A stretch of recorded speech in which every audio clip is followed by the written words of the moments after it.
Digital forensic आज की दुनिया में कितना महत्वपूर्ण है? हाथ में पहनी हुई स्मार्ट वॉच से लेकर के आपके मोबाइल फ़ोन से लेके घर में स्मार्ट टीवी से लेके एलेक्सा से लेके हर जगह डिजिटल डिवाइसेस हैं। From the case of Sushant to Gurgaon में केस हुआ था जिसमें 84 टुकड़े हो गए थे। क्लाउड कंप्यूटिंग हम बहुत सुन रहे हैं, ये क्या चीज है? क्लाउड अपने आप में एक बहुत बड़ा चैलेंज है। लोग को लगता है जितना ईजी क्लाउड है उतना ईजी है नहीं। पहले जो लड़ाई झगड़े होते थे वो बंदूक से, लाठियों से होते थे, अब सारा डिजिटल वॉरफेयर हो गया। रिसेंटली हमारा इंडिया पाकिस्तान का जो ऑपरेशन सिंदूर हुआ था,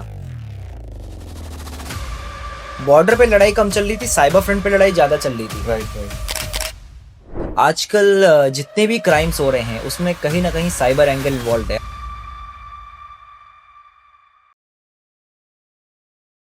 जय हिंद एवरीवन। आज फिर हम एक बहुत ही रिनाउंड पर्सन जिनका पॉडकास्ट लेने जा रहे हैं अभी। तो मेरे जो सामने हैं वो आपके इनको इंट्रोडक्शन की तो नीड ही नहीं है। इनका नाम है युगल पाठक, जो कि एक फॉरेंसिक साइंटिस्ट के रूप में बहुत सारी गवर्नमेंट एजेंसीज के साथ काम करते हैं। और बाकी धीरे धीरे जब आप सुनेंगे तो आप खुद ही जान जाएंगे मैंने क्या बताया कि जिसको इंट्रोडक्शन की नीड ही नहीं है। राइट। तो थैंक यू युगल sir for your valuable time. आपने इतना महत्वपूर्ण समय दिया हमें इस पॉडकास्ट के लिए। जनता काफी समय से जानना चाह रही थी कि डिजिटल फॉरेंसिक क्या है।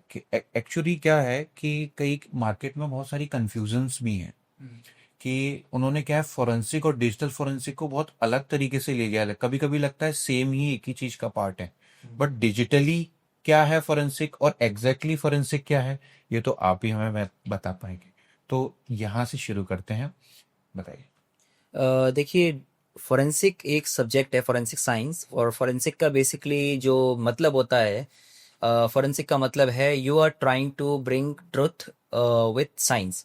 तो जैसे फोरेंसिक से हमारा उसका लोगो भी कहता है न्यायार्थे विज्ञानम, मतलब आप जस्टिस इंश्योर कर रहे हो with the help of science. तो उसमें हम बेसिकली साइंटिफिक फैक्ट्स का यूज़ करके, साइंटिफिक हम मेथड्स का यूज़ करके हम कोशिश करते हैं ट्रुथ को सामने लाने की। तो डिजिटल फोरेंसिक्स जो है, डिजिटल फोरेंसिक्स फोरेंसिक साइंस का ही एक सब ब्रांच है, जिसमें आप जितने भी डिजिटल डिवाइसेस होते हैं, जैसे कि फॉर एग्जांपल आपके मोबाइल्स हो गए, कंप्यूटर हो गए, लैपटॉप हो गए, या फिर कोई भी इलेक्ट्रॉनिक डिवाइस जो या तो डेटा स्टोर कर रहा है, डेटा ट्रांसमिट कर रहा है, फिर डेटा प्रोसेस कर रहा है, इसका इन्वेस्टिगेशन करते हैं और इसके थ्रू डेटा एक्सट्रैक्शन और इसको यूज करके ट्रुथ को सामने लाने की कोशिश करते हैं। डिजिटल फॉरेंसिक आज की दुनिया में कितना महत्वपूर्ण है? देखिए, ये बताने के लिए मुझे वैसे तो कोई एग्जांपल देने की ज़रूरत नहीं है, बिकॉज़ आजकल जितने भी क्राइम्स हो रहे हैं उसमें कहीं न कहीं साइबर एंगल इन्वॉल्व्ड है। अगर मैं आपको इसका बहुत सिंपल एग्जांपल दूँ, आजकल हर इंसान की ज़िंदगी उसके फ़ोन के अंदर है। इंसान की ज़िंदगी आपको भले उसकी कुंडली में ना मिले, बट हम कह सकते हैं मोबाइल फ़ोन इंसान की डिजिटल कुंडली है। उसकी पर्सनल लाइफ से लेके, उसके रिलेशनशिप से लेकर के, उसके फाइनेंशियल रिकॉर्ड से लेके, सब कुछ उसके मोबाइल फ़ोन के अंदर है। तो फॉर एग्जांपल कोई भी क्राइम होता है, सबसे पहला क्वेश्चन क्या आता है? इस इंसान का मोबाइल फ़ोन सीज होगा, मोबाइल फ़ोन की इन्वेस्टिगेशन होगी। कोई क्राइम हुआ है, कहीं पे किसी इंसान की अचानक से डेथ हो गई है, सबसे पहले उसकी आइडेंटिटी स्टैब्लिश करनी है। उसकी जेब में आईडी कार्ड निकले नहीं निकले, उसका मोबाइल फ़ोन निकलेगा। राइट। मोबाइल फ़ोन से उसकी आइडेंटिटी स्टैब्लिश की जाएगी। तो मोबाइल फ़ोन क्या है? एक डिजिटल आर्टिफैक्ट है, एक डिजिटल एविडेंस है। तो उस केस में हमें क्या करेंगे, वो एविडेंस हमारे फोरेंसिक्स में आएगा, डिजिटल फोरेंसिक्स में, और उसके थ्रू उसका डेटा एक्सट्रैक्ट करके उसकी आइडेंट या तो आइडेंटिटी एस्टैब्लिश करने की कोशिश की जाएगी, या फिर कोई क्वेश्चनेयर होगा, अगर मान लीजिए कोई क्राइम से रिलेटेड, उसको सॉल्व करने की कोशिश की जाएगी। तो इससे बदलता है, डिजिटल डिवाइसेस हमारे आजकल आसपास हर जगह हैं। हाथ में पहनी हुई स्मार्ट वॉच से लेकर के आपके मोबाइल फोन से लेके घर में स्मार्ट टीवी से लेके एलेक्सा से लेके हर जगह डिजिटल डिवाइसेस हैं। तो आप ये नहीं बोल सकते हो डिजिटल फॉरेंसिक की इंपॉर्टेंस नहीं है। और क्राइम आजकल किसी भी चीज के थ्रू हो सकता है। स्पेशली आजकल आप देख रहे हो, अभी जेमिनी का ट्रेंड चल रहा था, एआई का। राइट। तो लोगों की फोटोज लोग डाल रहे हैं, अपलोड कर रहे हैं, कल को जेमिनी का डेटा लीक हो जाएगा, लोग के डीप फेक बन जाएंगे। किसने बनाया है, क्या बनाया है, कौन क्राइम कर रहा है, कैसे पता चलेगा? So digital forensics today is not an option, it is a necessity. Digital दुनिया में एक बहुत बड़ा मिथ है, वो क्या है? साइबर सिक्योरिटी ही कहीं ना कहीं डिजिटल फॉरेंसिक के अंदर आती है या उसका पार्ट है। पार्ट तो सर हम समझ सकते हैं, लेकिन इसको थोड़ा सा डिफरेंस करके बताइए, बहुत बड़ा कंफ्यूजन है, लोग इसी को समझते हैं डिजिटल फॉरेंसिक ही साइबर सिक्योरिटी है। देखिए मैं इस पे एग्जांपल के थ्रू बताता हूँ। फॉर एग्जांपल कोई कंपनी है, उसने ने अपना प्रोडक्ट लॉन्च किया। सबसे पहले सॉफ्टवेयर डेवलपर या कोडर्स प्रोडक्ट को बनाएंगे, फिर उसकी अल्फा टेस्टिंग होती है कंपनी के अंदर, फिर उसकी बीटा टेस्टिंग होगी, वो रिलीज होगा बीटा वर्जन में, फिर वो मार्केट में आ जाता है। अब जैसे ही वो मार्केट में आ गया, उसके बाद क्या होगा, धीरे धीरे उसके अंदर बग्स आएंगे विथ यूज। तो कोई अटैकर होगा जो उसके अंदर बग बाउंटी करने की कोशिश करेगा, या फिर उसमें बग्स निकाल के पैसा लेने की कोशिश करेगा, उसको बाउंटी मिलेगी। कुछ ऐसे भी होंगे नेगेटिव एक्टर्स जो उस कंपनी के कॉम्पिटिटर्स होंगे, तो वो उस पर अटैक करने की कोशिश करेंगे। अटैक करने की कोशिश करके किसी ने अटैक कर लिया। फिर ये होता है कंपनी के अंदर अपने इंटरनल सॉक भी होता है, अपना इंसिडेंट रिस्पॉन्स टीम होती है जो अटैक को रोकने की कोशिश करेगी। कंप्लायंस टीम होगी, मेक श्योर करेगी सारी चीजें कंप्लायंट हो, बट कहीं ना कहीं लूप होल रह जाता है। जब लूप होल रह गया, इंसिडेंट हो रहा है, इंसिडेंट को रोकने के लिए इंसिडेंट रिस्पॉन्स टीम काम कर रही है, जब वो सब खत्म हो गया, कुछ नहीं हो पाया, अटैक हो चुका है, उसके बाद आता है आपका डिजिटल फोरेंसिक्स। तो डिजिटल फोरेंसिक्स को जो लोग सोचते हैं कि वो साइबर सिक्योरिटी से मिलता जुलता है, डिजिटल फोरेंसिक ऐसी चीज है जो सबसे एंड में आता है। डिजिटल फोरेंसिक्स प्रोएक्टिव भी है, रिएक्टिव भी है। जब क्राइम हो चुका है उसके बाद भी फोरेंसिक होगा। कई बार क्या होता है कि फोरेंसिक कोई नया मालवेयर आया, उसका हमने फोरेंसिक किया, फोरेंसिक करके उससे हमको मिलते हैं इंडिकेटर ऑफ कॉम्प्रोमाइज कि अटैक कैसे हुआ, क्यों हुआ। तो हम उसके बेस पे नई पॉलिसीज या फिर नई गाइडलाइंस बना देंगे ताकि नेक्स्ट टाइम से वो अटैक ना हो। तो उस केस में फोरेंसिक प्रोएक्टिव काम कर रहा है, वो अटैक होने से रोक रहा है। तो फोरेंसिक आपका प्रोएक्टिव भी है, रिएक्टिव भी है, और फोरेंसिक साइबर सिक्योरिटी का ही एक पार्ट है। ऐसा नहीं कि फोरेंसिक बिल्कुल अलग है, ओके। और सेम भी नहीं है। इसको सर हम कोई रियल वर्ल्ड केस से समझ सकते हैं डिजिटल फॉरेंसिक को? यस, अगर मैं आपको रियल वर्ल्ड केस बताऊं डिजिटल फोरेंसिक का कोई भी, तो देखिए लोग के दिमाग में ही रहता है कि डिजिटल फोरेंसिक तो सिर्फ क्राइम और मर्डर्स और इस सब में ही आता है।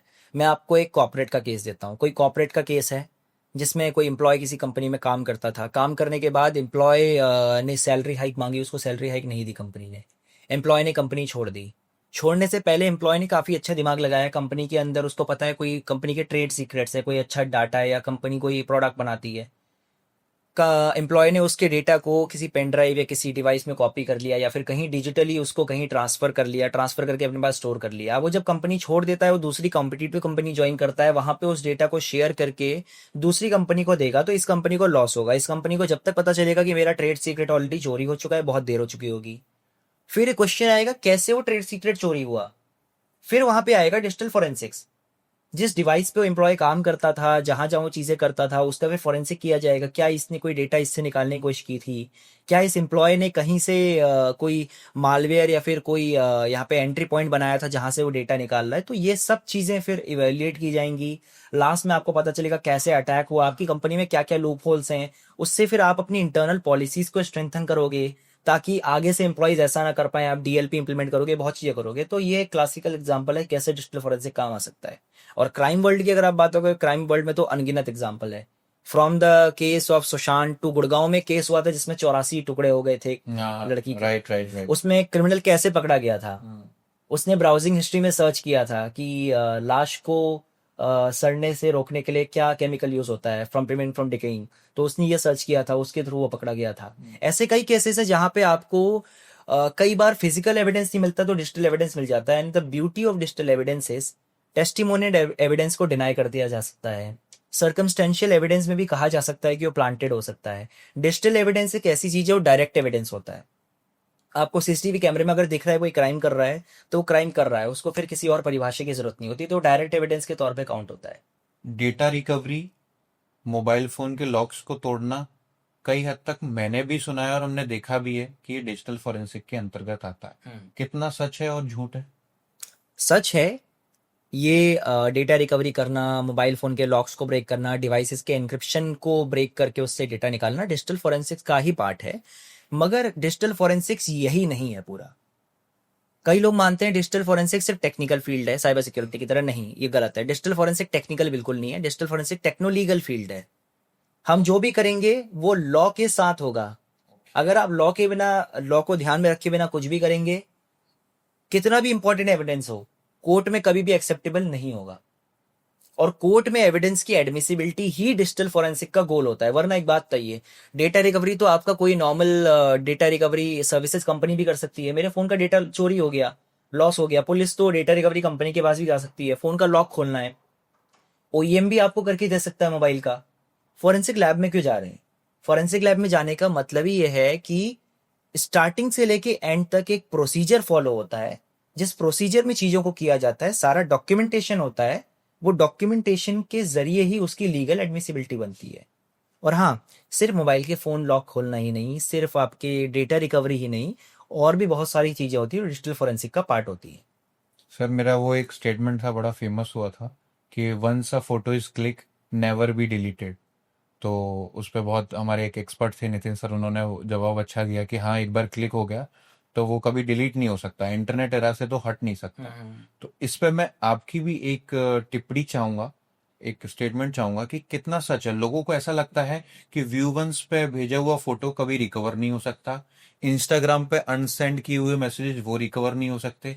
तो ये आप जनता को बताइए, क्योंकि जो आजकल के बच्चे हैं आपने देखा है स्नैपचैट यूज कर रहे हैं, क्या 24 आवर्स के लिए वो या तुरंत इंस्टेंट वो चैट्स हट जाएं, तो उनको ये लगता है कि हम बहुत सेफ हैं, बच सकते हैं, लेकिन उन ये भूल जाते हैं कि डिजिटल फुटप्रिंट्स नाम की एक चीज होती है। शायद मैं सच सही बोल रहा हूँ, आप बताएंगे। तो इसके बारे में आप बताइए कि कितना देखिए सच है और आपको झूठ है ये। देखिए आपको अगर इसका एक क्लासिकल एग्जांपल दूं, तो कई बार क्या होता है, आप व्हाट्सएप पे एक मैसेज किसी को भेजोगे और आप उसको डिलीट फॉर एवरीवन कर दो। आप उसको भले डिलीट फॉर एवरीवन भी कर दोगे ना, बट स्टिल वहां पे लिखा हुआ आता है this person deleted a message, right? Footprint completely मिटा? नहीं मिटा। आप ये तो नहीं बोल सकते हो ना मैंने इसको कभी मैसेज भेजा ही नहीं। आप ये नहीं बोल सकते हो। आपने कोई पोस्ट किया ट्विटर पे, कई बार मैंने अपने प्रैक्टिकल केस में किया था। ट्विटर में एक इंसान ने अकाउंट बनाया था, ट्वीट्स किए थे। अब जो कंटेंट वेब पे डाल रहे हो, कहीं ना कहीं वो क्रॉल हो रहा है। क्यों क्रॉल हो रहा है? क्योंकि उसको सर्च इंजन क्रॉल करके कहीं ना कहीं अपने रिजल्ट्स में लाएगा। फिर एक गूगल का कैशे भी होता है, जहाँ पे कंटेंट आर्काइव हो रहा है। कंटेंट आर्काइव होने के बाद कहीं ना कहीं सेव हो रहा है, राइट? तो ऐसा नहीं होता कि चीजें कंप्लीटली मिट जाएंगी। डिजिटल फुटप्रिंट एक ऐसी चीज है जो कभी नहीं मिट सकता। आप ये फुटप्रिंट मिटा सकते हो कि मैंने क्या कंटेंट भेजा है। मैंने कंटेंट भेजा है या इसको कांटेक्ट किया है, ये फुटप्रिंट आप कभी नहीं मिटा सकते हो। आप डिवाइस से मिटा दोगे, नेटवर्क पे रहेगा। नेटवर्क से मिटा दोगे, आईएसपी के पास रहेगा। आईएसपी से मिटा दोगे, जिस कंपनी का सर्विस यूज कर रहे थे उसके सर्वर पे कहीं ना कहीं रहेगा। आपने अकाउंट बनाया, आपने ऑथेंटिकेशन किया, कहीं ना कहीं कुछ तो होगा। एंड पॉइंट से लेकर के, नेटवर्क से लेकर के दूसरे आपके सर्वर तक, कहीं ना कहीं आपको एक तो फुटप्रिंट ऐसा मिलेगा जिससे आप प्रूव कर पाओगे कि yes, communication was established. So digital footprint कभी नहीं मिटते।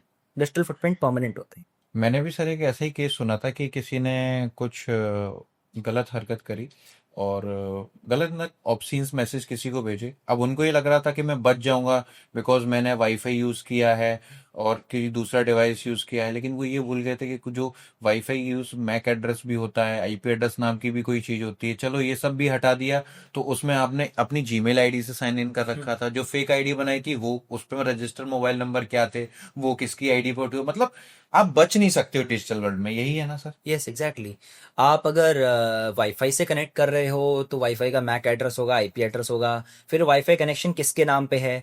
जिसके नाम पे, चलिए आप मान लीजिए आप कैफे में जाके कर रहे हो। कैफे में आप आए भी थे तो कैफे में कोई सीसीटीवी कैमरा होगा नहीं, तो आसपास कोई सीसीटीवी कैमरा होगा जहाँ पे आप आते हुए दिखोगे।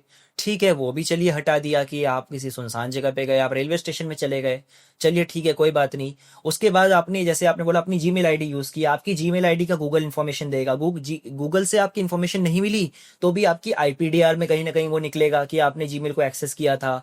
वो भी चलिए अगर नहीं रहा तो आपने अगर कोई सर्विस यूज की है, तो सर्विस आपने जो परचेज की है उसमें परचेजिंग में आपकी पेमेंट इन्फॉर्मेशन होगी। क्योंकि लोग मोबाइल नंबर फेक डाल सकते हैं, लोग जीमेल भी फेक बना सकते हैं, पेमेंट इन्फॉर्मेशन फेक नहीं डाल सकते ना। पेमेंट तो आपको रियल इन्फॉर्मेशन से करना पड़ेगा। राइट। आपकी क्रेडिट कार्ड इन्फॉर्मेशन होगी, आपकी बैंक इन्फॉर्मेशन होगी, आपके यूपीआई से आपकी इन्फॉर्मेशन निकल जाएगी, आधार कार्ड, पैन कार्ड, बहुत सारे माध्यम है।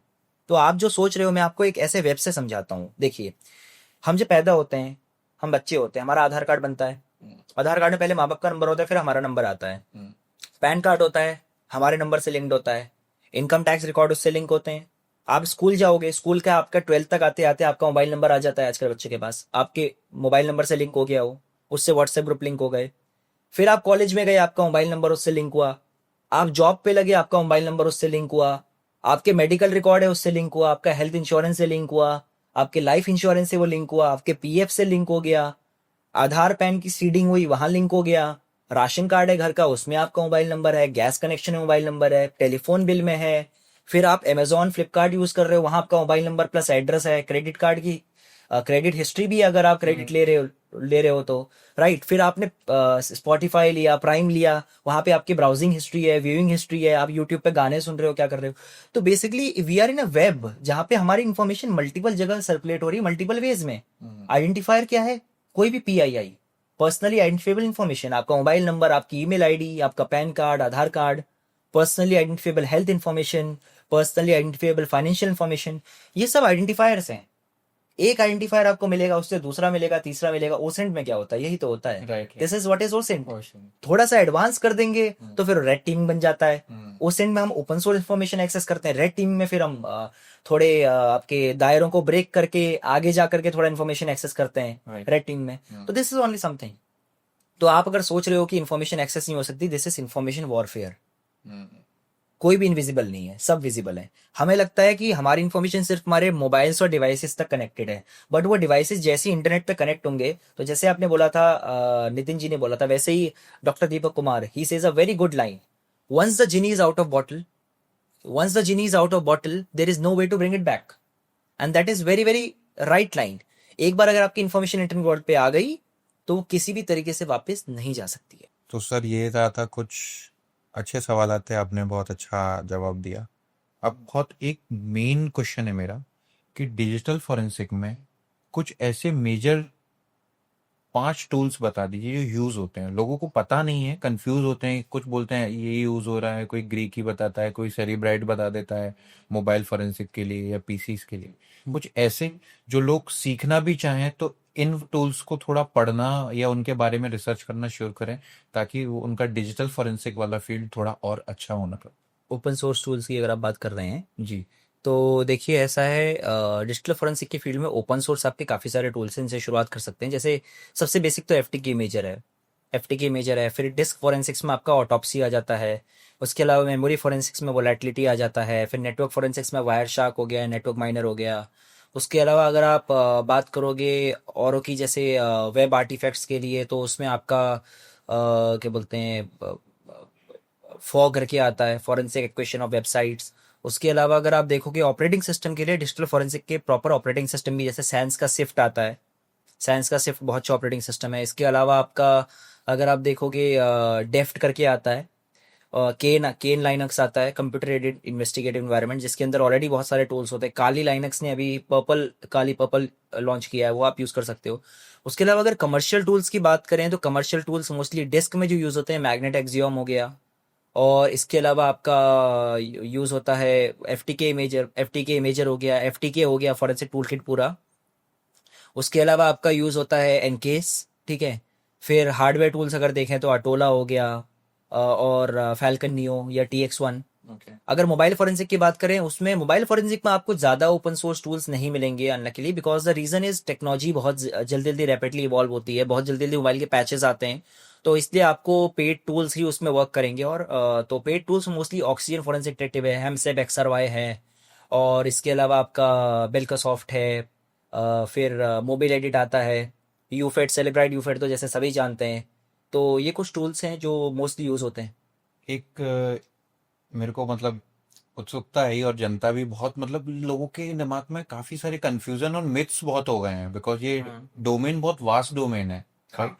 बहुत तो वास्ट। सबसे मेजर जो क्वेश्चन है कि आईफोन्स जो हैं बहुत सेफ हैं एंड्रॉयड के कंपेयर, एक तो ये बता दीजिए। दूसरा इसमें मेन ये है कि उससे कभी डेटा नहीं निकाला जा सकता है, या रिकवरी नहीं हो सकती, या उसके लॉक नहीं टूट सकते। कितना सच है और झूठ है? देखिए मैं मानता हूँ, हाँ, आईफोन से रिकवरी टफ है, बट इम्पॉसिबल नहीं होता है। आईफोन से रिकवरी टफ है। अभी मॉडर्न आईफोन्स में तो काफ़ी अच्छा एनक्रिप्शन है। आईफोन में बेसिकली जो इशू है वो एनक्रिप्शन ही होता है। आईफोन में मल्टीपल लेयर ऑफ एनक्रिप्शन है आपके, जो iOS में होती हैं। जो एप्पल का बाय डिफ़ॉल्ट उनका जो यूएसपी है वो यही है, सिक्योरिटी। तो उनने मल्टीपल लेयर ऑफ एनक्रिप्शन रखे हुए हैं, इसलिए उससे डेटा निकालना थोड़ा मुश्किल होता है। कीचेन होता है बेसिकली, आपको कीचेन ईजिली नहीं मिलेगा जिसके थ्रू आप डेटा को डिक्रिप्ट कर पाओ। प्लस एप्पल क्लाउड भी आप इजीली डेटा एक्सेस करके नहीं निकाल सकते बिकॉज ऑफ एनक्रिप्शन। तो ये टफ है बट इम्पॉसिबल नहीं है। मैनी टूल्स आर देयर जो आईफोन पे वर्क करते हैं। और हाँ देखिए, ये तो मोबाइल फोरेंसिक्स में मतलब आप कह सकते हो यूनिवर्सल है कि जो लेटेस्ट मार्केट के पैचेस होते हैं, जो लेटेस्ट मार्केट की मॉडल्स होते हैं, उसका डेटा निकालना तो वैसे भी टफ रहता है, बिकॉज नई नई टेक्नोलॉजी आई है, उसके अंदर कोई ना कोई वर्नरेबिलिटी, कोई ना कोई बग ढूंढ करके उसका पैच बनाना इतना इजी नहीं होता कंपनी के लिए। तो फॉरेंसिक कंपनीज पैच लॉन्च करती रहती है 6-6 7-7 महीने में। तो मान लीजिए कोई मॉडल अगर जनवरी में आया है, तो आपको जुलाई, अगस्त या सितंबर से पहले उसका कोई पैच देखने को नहीं मिलेगा।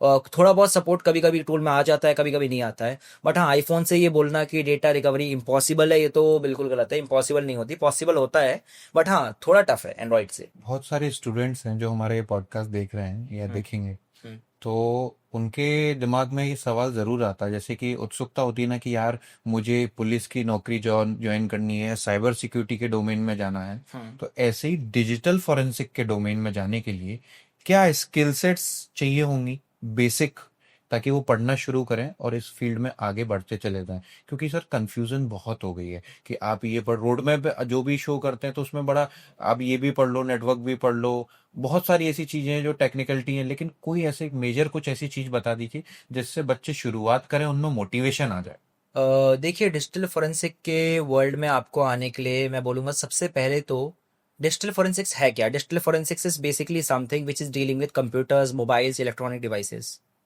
तो किसी भी चीज़ को करने से पहले उसका बेसिक आपको पता होना बहुत ज़रूरी है।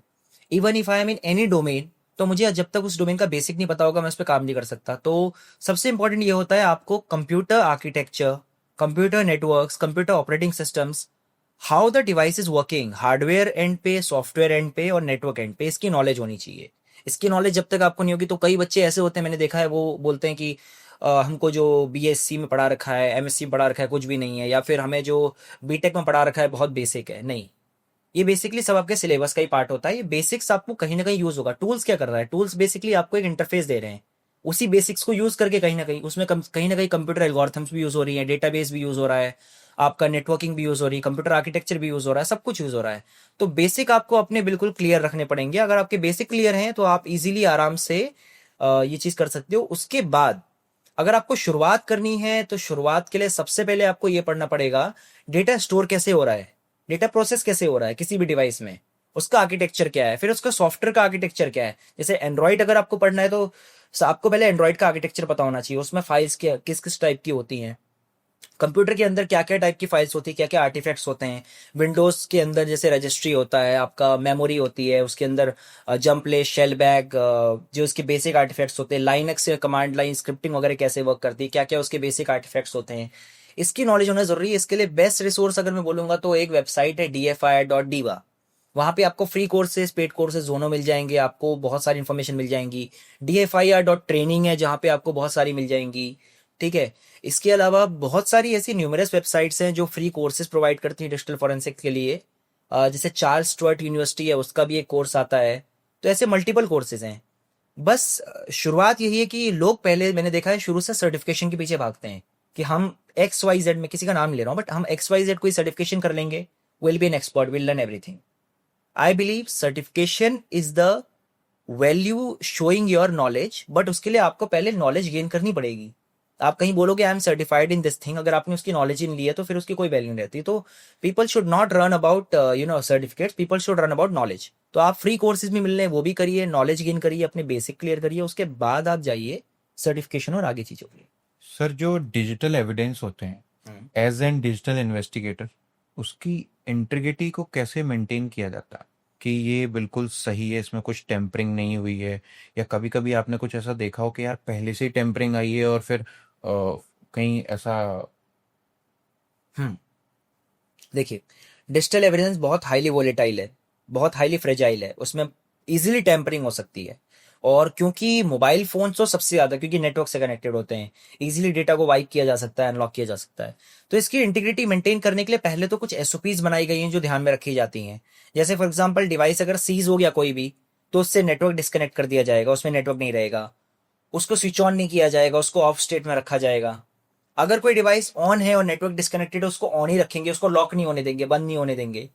डिवाइस को कभी भी अगर किसी भी कंप्यूटर से कनेक्ट किया जाता है, मोबाइल फोन्स में नहीं बट पीसीज में, हार्ड डिस्क में, स्टोरेज मीडिया में, तो हमेशा राइट ब्लॉकर का यूज किया जाता है। राइट ब्लॉकर एक डिवाइस होता है जो आपको डिवाइस में कुछ राइट नहीं करने देता, आप सिर्फ रीड कर पाओगे डेटा, आप कुछ से कट नहीं कर सकते, कुछ पेस्ट नहीं कर सकते, कोई नई फाइल नहीं बना सकते हो। ठीक है। ये बेसिकली क्या इंश्योर करता है, क्योंकि जब हम हार्ड ड्राइव या पेन ड्राइव को लैपटॉप से कभी भी कनेक्ट करते हैं तो ऑटोमेटिकली ऑपरेटिंग सिस्टम उसकी फाइल को रीड करता है, तो उसमें लॉग्स बनते हैं। वो लॉग से भी आपकी हैश वैल्यू चेंज हो सकती है। तो जो मैंने अभी शब्द बोला हैश वैल्यू, यही मेन चीज है इंटीग्रिटी मेंटेन करने के लिए। हैश क्या है? एक मैथमेटिकल फंक्शन है जो यूज होता है इंटीग्रिटी को रखने के लिए, आपका कह सकते हो इंटैक्ट रखने के लिए। और इसका बेसिकली फंडामेंटल क्या है? मेरे पूरे डेटा को एक मैथमेटिकल फंक्शन से पास करके एक स्ट्रिंग जनरेट होगी, एक अल्फा न्यूमेरिक स्ट्रिंग, जो कितने भी कैरेक्टर लंबी हो सकती है, whether it be 8, 16, 64, 128, 256, depending upon कौन सी एल्गोरिथम यूज कर रहे हैं। उसके बाद वो स्ट्रिंग जो होगी वो तब तक सेम रहेगी जब तक डेटा पूरा सेम है। अगर डेटा में सिंगल बिट भी चेंज आ रहा है, मतलब वो स्ट्रिंग चेंज हो जाएगी और आपका डेटा में कुछ ना कुछ चेंज किया गया है। तो ये हैश वैल्यू जो है, यही एक मीट्रिक होता है जिसको माना जाता है आपका इंटीग्रिटी को मेंटेन करने के लिए। प्लस इसके साथ साथ कभी कभी हैश वैल्यू अगर हमें धोखा भी देती है तो हम क्या करते हैं, मैक टाइम स्टैम्प। मैक का मतलब मैक एड्रेस नहीं, मैक का मतलब मॉडिफाइड एक्सेस क्रिएटेड। तो कोई फाइल कभी क्रिएट हुई है उसका एक टाइम होता है, मॉडिफाई कब हुई है जब उसमें कोई चेंज हुआ है वो टाइम होता है, एक्सेस मतलब लास्ट को कब खोला गया। तो मैं इंश्योर करूंगा अगर डिजिटल एविडेंस के अंदर मेरा एविडेंस जिस टाइम पे सीज हुआ है, फॉर एग्जांपल अगर आज सीज हुआ है 2200 आवर्स पे या आज सीज हुआ है 1800 आवर्स पे, तो उसके बाद उसके अंदर किसी भी फाइल की मॉडिफाइड एक्सेस या क्रिएटेड डेट 1800 आवर्स के बाद की नहीं होनी चाहिए। अगर बाद की हो रही है मतलब वो फाइल या तो मॉडिफाइड हुई है, क्रिएट हुई है, एक्सेस हुई है। तो ये भी एक मीट्रिक होता है जिसको ध्यान में रखा जाता है अलॉन्ग विथ हैश वैल्यू। इसी से जुड़ता एक सवाल है, डिलीटेड डेटा या इनक्रिप्टेड डेटा, इसमें सर क्या क्या चैलेंजेस आपको आते हैं? बिकॉज कहीं ना कहीं हम लोग भी ह्यूमन बींग्स हैं, कुछ ना कुछ तो ऐसे चैलेंजेस आते होंगे कि यार इसको तोड़ना या ये बड़ा टफेस्ट टास्क है। देखिए, दोनों को अलग अलग पहलू में लूंगा। डिलीटेड डेटा आपका मतलब डिलीटेड डेटा की जब हम रिकवरी करते हैं तो डेटा रिकवर तो हो जाता है, बट आप कभी भी ये नहीं बता सकते वो डेटा सही है या नहीं है कंप्लीटली, बिकॉज डिलीटेड डेटा आपका रिकवर कैसे हो रहा है वो पहले उसके लिए हमें जानना पड़ेगा। डिलीटेड डेटा आपका कैसे रिकवर हो रहा है? डेटा आपका अलग अलग पार्ट्स में हार्ड ड्राइव में है। जब वो डिलीट किया गया तो उसके अलग अलग टुकड़े वहां पे थे। अब उसके बाद हार्ड ड्राइव से वो डेटा डिलीट हो गया तो ऑपरेटिंग सिस्टम को तो ये लगा स्पेस खाली हो गया है, तो उसमें उसने नया डेटा राइट करना शुरू कर दिया। बट डिलीटेड डेटा कुछ पार्ट्स में तो बचा हुआ है ना, उस सबको जोड़ करके फॉरेंसिक टूल आपका डेटा तो दोबारा रिकंस्ट्रक्ट करेगा, थोड़ा उसमें अपना मैजिक डाल के। बट वो डेटा पूरी तरह सही है या गलत है ये कहना कई कई बार इम्पॉसिबल होता है। तो कई कई बार फाइल्स रिकवर होती है बट वो खुलेंगी नहीं, वो करप्टेड होंगी। या फाइल्स आपकी खुलेंगी बट उसका डेटा आपको बहुत एब्रप्ट दिखेगा, अजीब दिखेगा। खासकर आपकी अगर फाइल इंग्लिश में नहीं है, किसी और लैंग्वेज में है, तो बहुत एब्रप्ट दिखेगी, क्योंकि उसकी जो फॉर्मेटिंग थी वो हट गई है। वो डेटा उसके जो भी उसके अंदर की इनकोडिंग थी वो हट चुकी है। दूसरा ये है कि डिलीटेड डेटा में आपको कभी मेटा डेटा नहीं मिलता, उसकी क्रिएटेड वैल्यू, उसकी मैक टाइम स्टैम्प कभी नहीं मिलेगी। वो किस डिवाइस से क्रिएट हुआ था, कब ट्रांसफर हुआ था, कैसे मॉडिफाई हुआ था, उसका फाइल टाइप, ये सब कुछ बताना मुश्किल होता है। फिर आते हैं एन्क्रिप्शन पे। एन्क्रिप्शन में सबसे बड़ा चैलेंज ये होता है कि अगर आपको आइडिया है किस तरह का एन्क्रिप्शन है तो भी आप टूल से एक बार अटेम्प्ट कर सकते हो। अब मुझे कोई ऐसा एन्क्रिप्शन मिला जिसमें मुझे पता ही नहीं किस चीज का है, तो मैं शुरुआत कहां से करूंगा? तो फिर आपको रैंडम ब्रूट फोर्स मारने पड़ेंगे। और ऑनेस्टली मैं सच बता रहा हूँ, साइबर सिक्योरिटी में जो नए नए आते हैं यंगस्टर्स, उनको लगता है brute force very very fascinating word, मजा आ जाता है एकदम। पासवर्ड ब्रूट फोर्स करेंगे क्रैक हो जाएगा।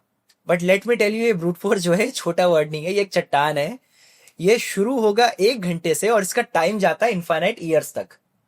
कई कई ऐसी फाइल होती है साल दिखाता है, 10 साल, 20 ईयर्स, 30 ईयर्स, वीक्स, मंथ्स। तो आपको लगेगा यार ये सच में इतने टाइम में हो जाएगा, कभी नहीं होगा वो, क्योंकि एक्चुअली टूल आपको बताना चाह रहा है कितना कॉम्प्लेक्स एन्क्रिप्शन है। और अगर वो वीक्स में और मंथ्स में भी चले गया ना तो भी नहीं होता कभी कभी। तो यस, एन्क्रिप्शन बहुत बड़ा चैलेंज है आज के टाइम पे, क्योंकि आजकल सिर्फ आपका सॉफ्टवेयर बेस्ड एन्क्रिप्शन नहीं होता, हार्डवेयर बेस्ड एन्क्रिप्शन भी है। और जब वो कंबाइन हो जाता है तो ऐसी लेयर बन जाती है जिसको ब्रेक करना इम्पॉसिबल है। तो डाटा कई बार निकल जाता है, डिलीटेड डेटा के नॉर्मल डेटा भी निकल जाता है, बट उसको कभी जिंदगी में रीड नहीं कर सकते क्योंकि एनक्रिप्टेड है। आजकल सर क्लाउड कंप्यूटिंग हम बहुत सुन रहे हैं, ये क्या चीज है? यस, क्लाउड का मतलब आसमान में उड़ते हुए बादल नहीं। मैं जनरल व्यूअर्स पे बताना चाहूंगा, क्लाउड का बेसिकली मीनिंग ये है कि आपका एक बहुत बड़ा हमने डेटा पूल क्रिएट कर दिया, स्पेस क्रिएट कर दिया। जैसे मेरी 1-1 टीबी की हार्ड डिस्क है, उसमें डेटा स्टोर करता हूँ। मैंने एक एक टीवी की 10,000 हार्ड डिस्क को लगा दिया, 10,000 टीवी बन गया। अब 10,000 टीवी का मेरा एक सिंगल डेटा पूल है। अब उस सिंगल डेटा पूल में मैंने हर कस्टमर को एक एक टीवी अलॉट कर दिया, तो सबके पास एक टीवी क्लाउड स्पेस आ गया। अब यूजर डेटा डाल रहा है, वो डेटा इंडिया में स्टोर हो रहा है या अमेरिका में स्टोर हो रहा है, किस सर्वर में हो रहा है हमें नहीं पता। हमें इतना पता है हमारे पास एक टीबी क्लाउड डेटा स्पेस है, उसमें हमारा डेटा स्टोर हो रहा है, ये हमारी आईडी पासवर्ड है, इसके थ्रू एक्सेस कर सकते हैं। तो क्लाउड का अगर फॉरेंसिक करते हैं उसमें सबसे बड़ा चैलेंज क्या आता है? पहला तो आपका क्लाउड का एंक्रिप्शन, अगर उसके अंदर कोई डेटा का है तो उसकी रिकवरी में चैलेंज आएगा। आईडी पासवर्ड नहीं है तो चैलेंज आएगा। फिर जो डेटा वहां स्टोर हो रहा है किस फॉर्मेट में स्टोर हो रहा है, किस लेवल का एंक्रिप्शन उसके अंदर है, सर्वर्स कहाँ पे हैं। कई बार अगर क्लाउड डेटा की ऑनलाइन रिकवरी नहीं हो रही, हमको फिजिकली जाके रिकवरी करनी है। अब सर्वर है यूएस में, इंडियन पुलिस यूएस में जाके डायरेक्टली काम नहीं कर सकती है, राइट। वहां पे आपको फिर जुरिस्डिक्शनल चैलेंजेस आएंगे। कई बार क्लाउड डेटा दूसरी कंट्री का क्लाउड है, वो हमको डेटा नहीं देते हैं, वहां पे अगर आपके चैलेंजेस आते हैं तो यस, क्लाउड अपने आप में एक चैलेंज है। और क्लाउड में अगर डेटा डिलीट हो गया तो लोग सोचते हैं रिकवरी, वो अलग एक चैलेंज है। तो यस, क्लाउड अपने आप में एक बहुत बड़ा चैलेंज है। लोग को लगता है जितना इजी क्लाउड है उतना इजी है नहीं। डिजिटल फॉरेंसिक की दुनिया में आज सबसे बड़ा क्या चैलेंजिंग टास्क आता है सर? डिजिटल फोरेंसिक की दुनिया में आज सबसे बड़ा चैलेंजिंग टास्क है आपके आईओटी डिवाइसेस। ओ, आईओटी मतलब वही जो एलेक्सा वगैरह, ये यस, हम जो internet smart of device. Things, smart devices. Okay. वो स्मार्ट डिवाइसेस चैलेंज इसलिए हैं क्योंकि उसमें डेटा कहीं भी प्रॉपर तरीके से स्टोर नहीं होता है। आईओटी डिवाइस में आपके ड्रोन्स भी आते हैं, मोबाइल्स भी आते हैं। मोबाइल भी आईओटी डिवाइस है, ड्रोन भी आईओटी डिवाइस है। आपके जितने भी स्मार्ट वॉचेस हैं, smart device, smart TV, smart fridge, सब कुछ आईओटी डिवाइस है। तो आईओटी डिवाइस में सबसे बड़ा प्रॉब्लम क्या होता है कि आपका डेटा जो है वो नेटवर्क पे लाइव है, वोलेटाइल है। जैसे ही नेटवर्क शटडाउन हुआ, डेटा अगर स्टोर हो रहा है तो अलग अलग फॉर्मेट में होगा, प्रोप्राइटरी में कंपनी के, उसको रिकवर करना मुश्किल है। फिर दूसरा यह है कि डेटा आपका गया अगर नेटवर्क से तो गया, डिवाइस शट डाउन हो तो खत्म।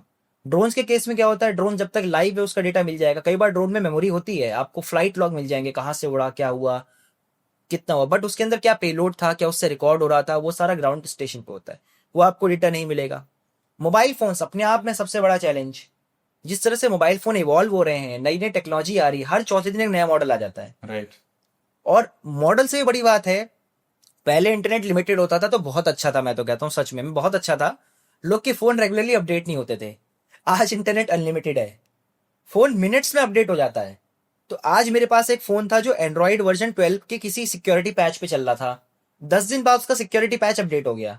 अब जो टूल था, टूल को 6 महीने लगे उस सिक्योरिटी पैच का एक वर्जन निकालने में, जिसके थ्रू उसको क्रैक करके उसका डेटा निकाला जा सके।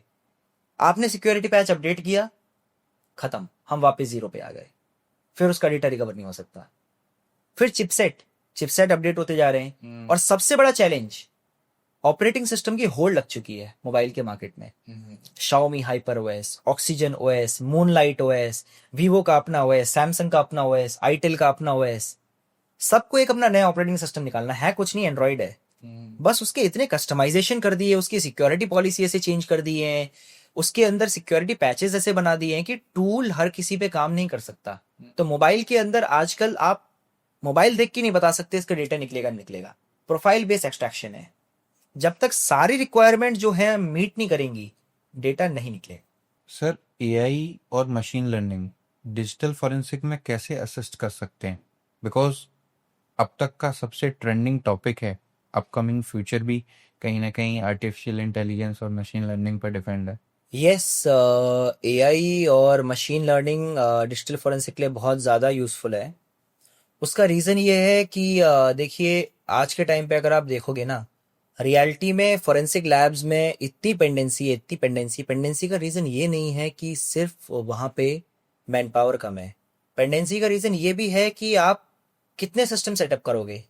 एक तो फोरेंसिक्स में सिस्टम सेटअप करने की कॉस्ट बहुत ज़्यादा है, प्लस दूसरा वॉल्यूम ऑफ डेटा बहुत ज़्यादा बढ़ गया है। पहले एक इंसान के पास होता था एक लैपटॉप जिसमें होती थी आपकी 500 जीबी की हार्ड ड्राइव, आज क्या है 2 टीबी की हार्ड ड्राइव, 512 की एसएसडी, 2.5 टीबी एक में। फिर उसके बाद क्या होता है, उसके पास मोबाइल भी है, 128 जीबी का एक मोबाइल नहीं, एक घर में कम से कम 4-5 मोबाइल है। फिर मोबाइल फोन के साथ साथ उसमें कोई मेमोरी कार्ड लगे होंगे वो भी हैं, एक्सटर्नल हार्ड ड्राइव भी है, क्लाउड डेटा भी है। तो अगर आप मान लो पर पर्सन अगर 5 GB डेटा भी है और अगर एक केस में 10 सस्पेक्ट होते हैं तो 50 GB डेटा आपके पास है, राइट। और अगर आप बात करते हो लैपटॉप्स की, 5 लैपटॉप 2.5 TB के भी आ रहे हैं, तो 10 TB डेटा से ऊपर आपके पास डेटा है पूरा। तो इसका सबसे बड़ा इशू क्या है बताए, एक तो डेटा का वॉल्यूम बहुत ज्यादा बढ़ चुका है। अब फॉरेंसिक टूल जो है, फॉरेंसिक टूल की तो उतनी ही एफिशिएंसी है ना, वो तो उतना ही टाइम लेगा जितना उसको लेना है। दूसरा, डिवाइसेस के नंबर बढ़ चुके हैं, तो इससे क्या इशू होगा कि आपका डेटा प्रोसेसिंग में टाइम लगेगा। अब एआई इसमें कैसे हेल्प कर सकता है, अगर मैं आपको नॉर्मली बताऊं, 1 TB डेटा में आपके कम से कम लाखों से करोड़ों में नंबर में आर्टिफैक्ट्स आते हैं जिसका आपको एनालिसिस करना होता है। तो एआई हमारे लिए क्या बेनिफिशियल होगा, ये बेनिफिशियल होगा जैसे आपको इमेजेस अगर फिल्टर आउट करनी है जो अनयूजफुल है आपके लिए, वो हमको इजीली फिल्टर आउट करके दे सकता है। दूसरा, मशीन लर्निंग एल्गोरिथम में हम सेट कर सकते हैं कि आपके क्या प्रायर आईओसीज हैं, तो उन आईओसीज को इजीली उठा लेगा वो। अगर हम मशीन लर्निंग में प्रायर फिट कर दें फॉर एनी काइंड ऑफ आपका ओसीआर, जैसे कुछ टूल्स में ऑलरेडी है, बट उसमें एडवांस कैपेबिलिटी अगर आ जाएंगी तो ईजी रहेगा। फिर आपके जीपीटीज हैं, जीपीटीज आपको बेटर और इजी मेथड्स बता सकते हैं, जैसे अभी बेल्कोसॉफ्ट ने मेरा बेल्का जीपीटी लॉन्च किया है। तो जीपीटीज क्या करेगा, आपको बेसिकली एक तरह से इंटरप्रेटर के तौर पे काम करेगा, असिस्ट करने के लिए इन्वेस्टिगेटर को। हालांकि दिमाग तो इन्वेस्टिगेटर का ही लगेगा, बात तो फाइनली मैनुअल इंटरवेंशन की मानी जाएगी, because you are dealing with someone's life, you are dealing with something, तो वहां पे मैनुअल एनालिसिस तो इंपॉर्टेंट है क्योंकि आपको सर्टिफिकेट साइन करना है 63(4)C। बट हाँ, वो टूल्स आपको असिस्ट कर सकते हैं डेटा एनालिसिस में। तो आपको अब बहुत ज्यादा डेटा नहीं देखना है, आपको एक लिमिटेड स्कोप में ला के रख दिया है जहां आपको डेटा फाइंड करना है। फिर वो जो जीपीटीज है वो आपको असिस्ट कर रहे हैं इजी टेक्नोलॉजीज देने में, जिससे आप इजीली डेटा को कम टाइम में इन्वेस्टिगेट कर सको। तो एआई से बेसिकली होगा क्या, हमारा टाइम बचेगा। दूसरा, इन्वेस्टिगेशन में जो मैनुअल एफर्ट बहुत ज्यादा लग रहा है वो कम हो जाएगा। जैसे हमको पहले इमेजिंग करनी है, फिर क्लोनिंग करनी है, फिर पार्सिंग पे लगाना है, फिर उसके बाद एक्सट्रैक्शन होना है, फिर डेटा बैकअप होता है, वो सारा इंसान नहीं करेगा। एमएल की एल्गोरिथम सेट हो गई तो वो प्रोसीजर ऑटोमेटेड लैब्स में अपने आप चलता रहेगा। इंसान सिर्फ मैनुअली उस पर रिक्वायर्ड टाइम पे एनालिसिस के लिए बैठेगा। रिपोर्टिंग भी बहुत ज्यादा जो है वो एमएल कर सकता है। रिपोर्ट का एक फॉर्मेट सेट है, एमएल ने पूरी रिपोर्ट बना दी, इंसान ने सिर्फ उसमें मीनिंगफुल डेटा डाला, तो इससे बहुत ज्यादा टाइम बचेगा। ओके, ये थोड़ा सा डिजिटल फॉरेंसिक से हटके सवाल है मेरा एक। आजकल लोगों को लगता है कि फेसबुक हैकिंग या सबसे ज़्यादा इंस्टाग्राम और स्नैपचैट यूज़ करते हैं। तो हमारे पास भी सर कई बार क्वेरीज आती हैं डीएम में, शायद आपने भी फेस किया हो कि प्लीज़ हाँ मेरा ये गर्लफ्रेंड का पासवर्ड बता हाँ दीजिए या ये हेल्प कर दीजिए, या कोई मतलब इस तरीके के सिली क्वेश्चंस आते हैं यस। समाओ। लेकिन वो ये नहीं जानते कि इसके पीछे क्या एल्गोरिदम यूज हो रहा है, कितना मतलब मेहनत हो सकती है।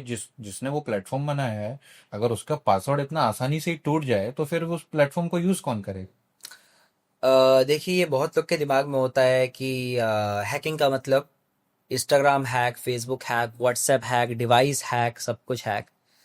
देखिए, हैकिंग बोलना आसान है बट हैकिंग करना इतना आसान नहीं। और सबसे पहली बात तो, अगर आप ये कर रहे हो ना, ये कभी भी लीगल नहीं है। लेट मी टेल यू, जो ये कर रहा है वो भी जेल जाएगा, जो ये करवा रहा है वो भी जेल जाएगा। और लोग का सबसे बड़ी प्रॉब्लम तो इंडिया में मैं मानता हूँ ये है, हर इंसान दूसरे इंसान को बोलता है I will see you in the court, मैं तेरे ऊपर केस फाइल कर दूंगा।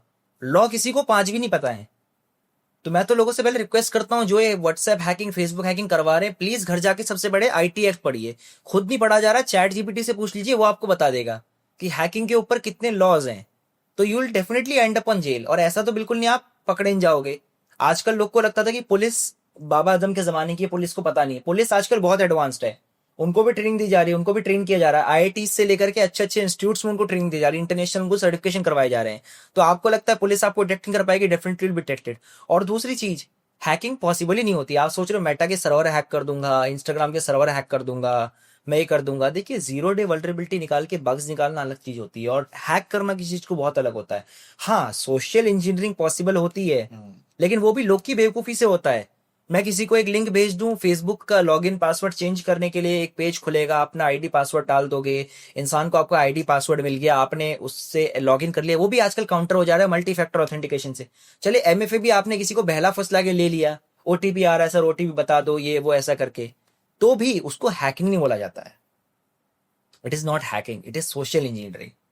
तो यस, आप ह्यूमन को हैक करके चीजें कर सकते हो, बट अगर आप सोच रहे हो रियल में मेटा के सर्वर्स को हैक करना, इंस्टाग्राम के सर्वर को हैक करना, व्हाट्सएप के सर्वर को हैक करना, इंक्रिप्शन ब्रेक करके डेटा लाना, नो, इट्स नॉट पॉसिबल।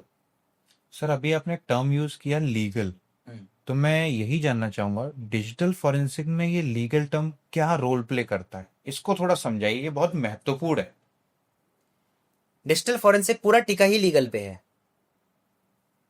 लोगों को पता होता है आईपीसी सीआरपीसी, लोग को नहीं पता होता एक तीसरा कानून भी है, इंडियन एविडेंस एक्ट। अच्छा। अब तीनों चेंज हो गए, अब तो खैर भारतीय न्याय संहिता, भारतीय नागरिक सुरक्षा संहिता और भारतीय साक्ष्य अधिनियम है। तो साक्ष्य अधिनियम का मतलब जितने भी आपके फॉरेंसिक एविडेंस होते हैं ये सारे बीएसए के अंदर आते हैं। तो बीएसए क्या इंश्योर करता है?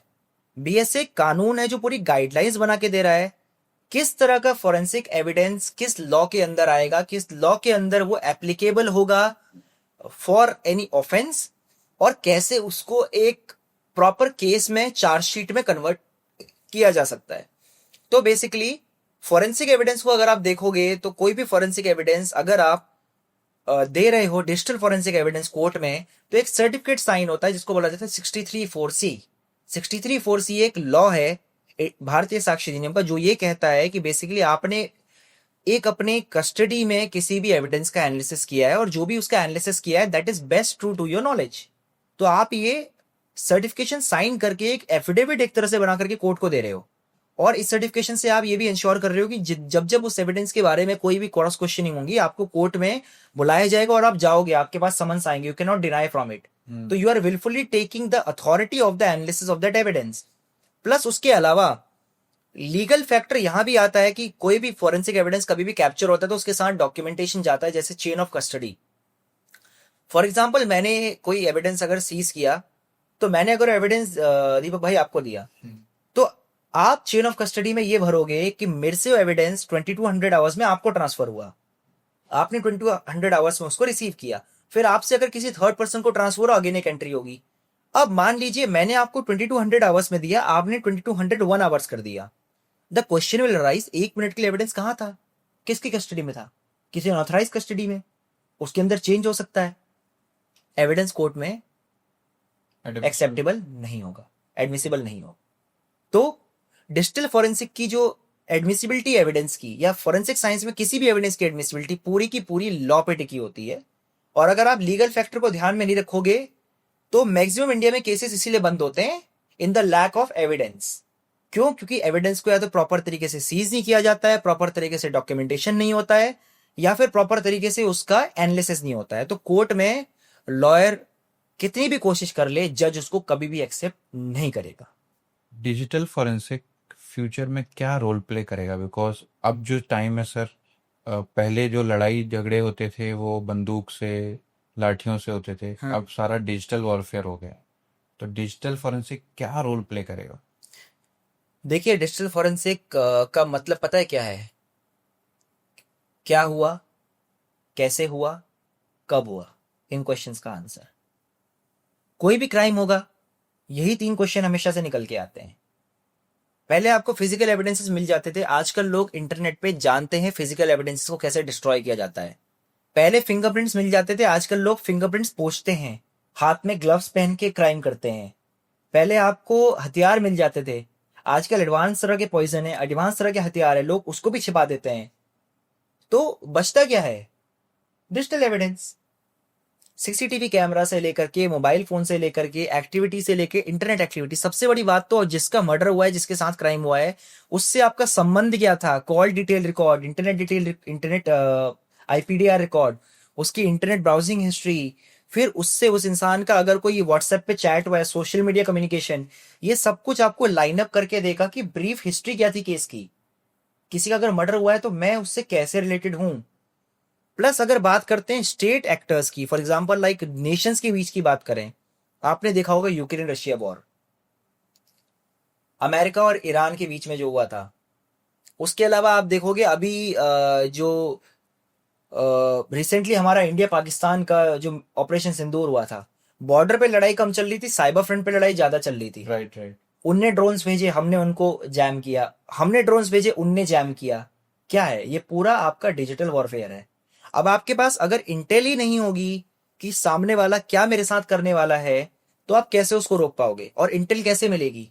कोई इंसिडेंट हुआ, आप उसकी फोरेंसिक इन्वेस्टिगेशन करोगे, आपको पता चलेगा क्यों वो इंसिडेंट कैसे हुआ, क्या उसका फैक्टर था, क्या हम हमारे सिस्टम में मेजर कमियां थी, क्या हमारे सिस्टम में मेजर फॉल्ट थे जिसकी वजह से वो इंसिडेंट हुआ।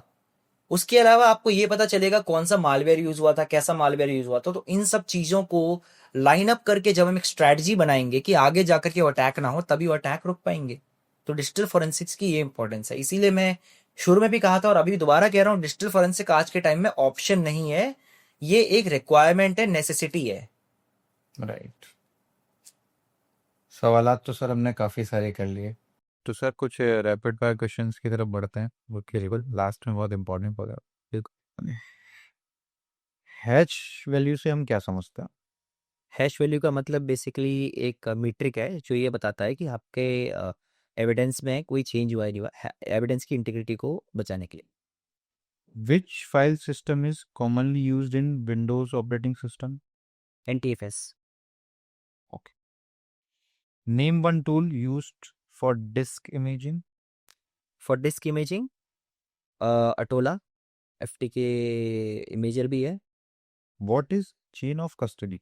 Chain of custody is something like if I transfer the custody of the evidence to someone, it will be recorded in a form और वो फॉर्म के अंदर डेट टाइम सब कुछ रिकॉर्ड होगा इस तरीके से कि कहीं भी अगर कस्टडी ट्रांसफर हो रही है तो वो डॉक्यूमेंट रहेगी। What does FTK stand for? Forensic tool kit. Which port does HTTP typically use? HTTP 80। What is stenography? Steganography is hiding data in data. So if you're hiding any text inside text, hiding any text inside picture, hiding any picture inside text, it is steganography. Sir what is volatile data? Volatile data is data which will be lost once the system is turned off. So, like your system connected network logs, sometimes the RAM data, that is all which will be lost when the system is turned off. Thank you sir, आपने इस podcast में आके इतना अपना valuable समय दिया। I hope हमने काफ़ी सारे अच्छे क्वेश्चंस सारे कवर किए, और अगर आपको लगता है कि कोई चीज़ रह गई है तो हम इसका एक एडवांस वर्जन पॉडकास्ट सर के साथ अगेन लाएंगे। एंड आप अपना जो भी सवाल है उसको कमेंट बॉक्स में लिख सकते हैं, और कुछ डायरेक्ट भी क्वेश्चन है, अगर कोई परेशानी है, कोई प्रॉब्लम भी है, या कोई करियर रिलेटेड भी चीज़ें पूछनी है, तो I hear mention the sir का मैं सोशल हैंडल्स मेंशन करूँगा, वहाँ जाके आप डायरेक्टली पूछ सकते हैं। So thank you sir. Thanks a lot मुझे बुलाने के लिए, और जाते जाते सबको ये कहूँगा, डिजिटल फोरेंसिक बहुत अच्छा फील्ड है, ज्वाइन इट। और बाकी सावधान रहिए, सुरक्षित रहिए, देश को सुरक्षित बनाइए। धन्यवाद।